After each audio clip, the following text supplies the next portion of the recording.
Hello, good morning. Andito nga kami sa the boat house, Kalitagan. Ito nga pala ang kanilang mga rooms. Meron silang 4 na rooms. Ito, ang sarap ng tulog ng aking mag-aama, si ate, si Tisha at si Ellie.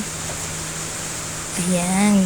At ito nakaligo ako ng hindi pa nakapagpalit. Ayan, nakapag-pajama. At ito yung pool nila. Maliit lang siya pero okay na yun. At yung view is napakaganda. Parang kang nasa probinsya talaga at malamig siya. Ayan. Puro green ang makikita. Nakaka-relax.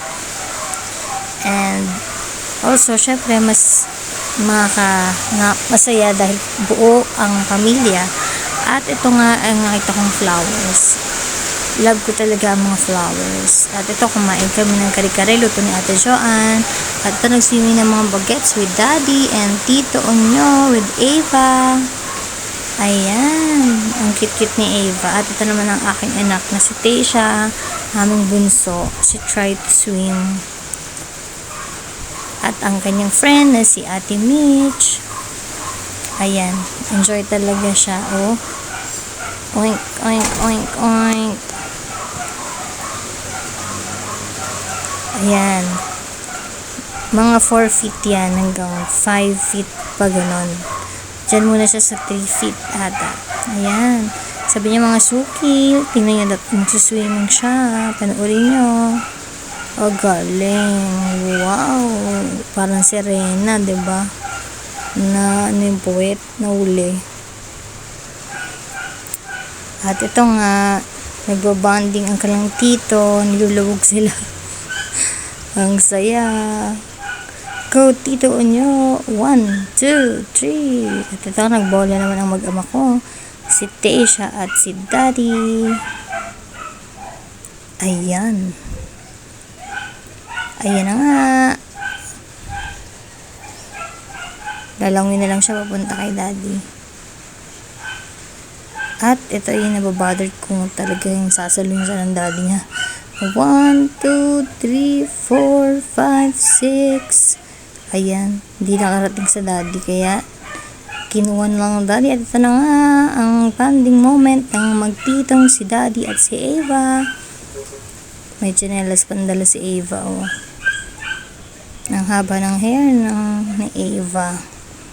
At ito na nga siya sa Daddy niya. At lalambingin siya ng taas, baba.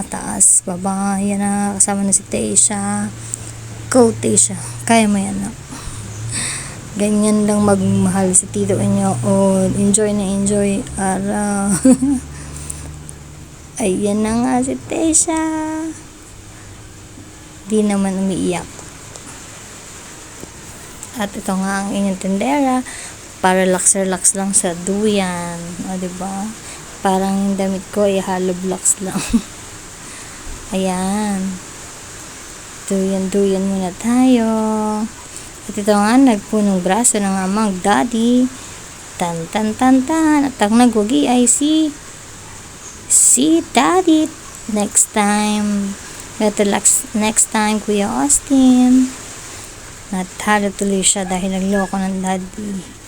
Tito Lon. At ito na nga, nagsiswimming time na si Tita Lisa kasama ang mga makukulit na bagets. Ang aking mga anak. Ayan, dahan-dahan lang. Okay. Dahan-dahan. Madulas. At ayan na nga, nakababa na si Tita Lisa. At turn naman niya ngayon para mag-swimming. At ito nga, 3rd day namin. At pauwi na. Station nag-try ng He Loves Me Not.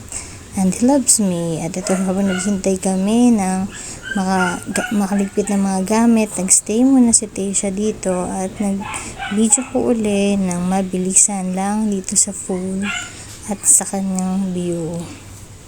At ito na nga, nag-play magpinsan na si Austin at si Kuya Nash. Ayan na nga. At si Ate Mitch ay nautusan aking anak para kunin yung chips at kanilang pinagsaluhan. Ayan. Ang piatos. Okay. At ito na nga, uuwi na kaming lahat, prepare na, picture na kami with Ate Jo and the family, with Tita. Ayan. Salamat Ate Joanne and Kuya Onyo for this wonderful and memorable moment that we cherish for our life. Ayan, uwian na. Bye. At ito nga souvenir nila. Bye.